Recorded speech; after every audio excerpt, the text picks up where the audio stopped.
Fellow Americans, good morning. Certain dates echo throughout history, including dates that instantly remind all who have lived through them where they were and what they were doing when our democracy came under assault. Dates that occupy not only a place on our calendars, but a place in our collective memory. December 7th, 1941, September 11th, 2001, and January 6th, 2021. Inversion of the truth will always be a tactic of the world elite.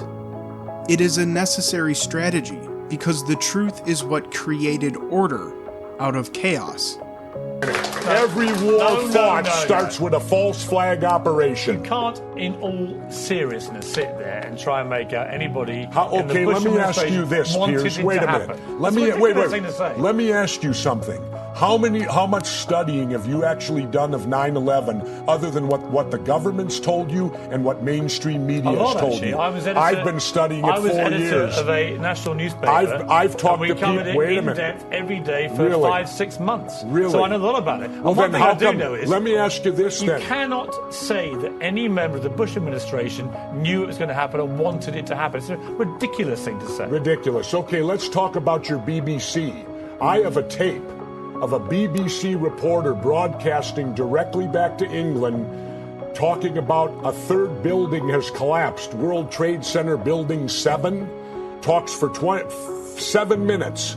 All the while she's talking, World Trade Center Building 7 is still standing right behind her. It didn't fall for another half hour. Yet they were doing a pre-broadcast back to England that yes, it's true, that this building fell and it hadn't fallen yet. If you're trying to make out the British Broadcasting Company, one of the most respected news organisations in the world, was inventing huge buildings falling over, you need to have a break, Jesse. This inversion occurs sometimes in the most likely of places, with Easter Sunday being declared Trans Visibility Day under Joe Biden. When I saw that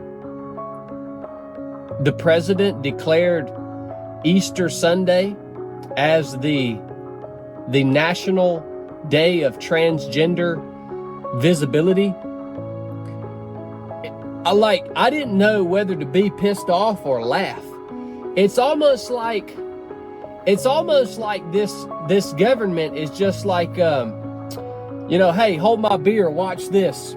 I'm like, we're gonna do one of the most radical things that we can possibly come up with doing, and we're gonna declare Easter the Transgender Day of Visibility. In other instances, like 9/11, the veil has yet to be fully lifted.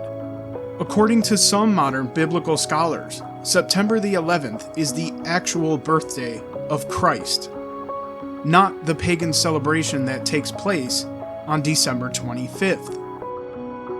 And it seems as if January 6th is no different. This date, January 6th, is known to Christians as the Feast of the Epiphany, a time in history when Christ revealed himself to the world. In fact, the word epiphany comes from the Greek, meaning appearance or revelation. But in many households on this day, a blessing that stems from the Passover is consecrated and becomes the people's house, a reminder that Christ came to save all nations, both Jew and Gentile. We're going to walk down to the Capitol, and I'll be there with you, and we fight. We fight like hell, and if you don't fight like hell, you're not going to have a country anymore. We're going to walk down to the Capitol, and we're going to cheer on our brave senators and congressmen and women. And we fight. We fight like hell. This year, the DOJ seems to be letting the statute of limitations expire on those who defied the will of nearly 80 million voters in the 2020 election on January 6th, a date that many in the media claim was an attack on the people's house.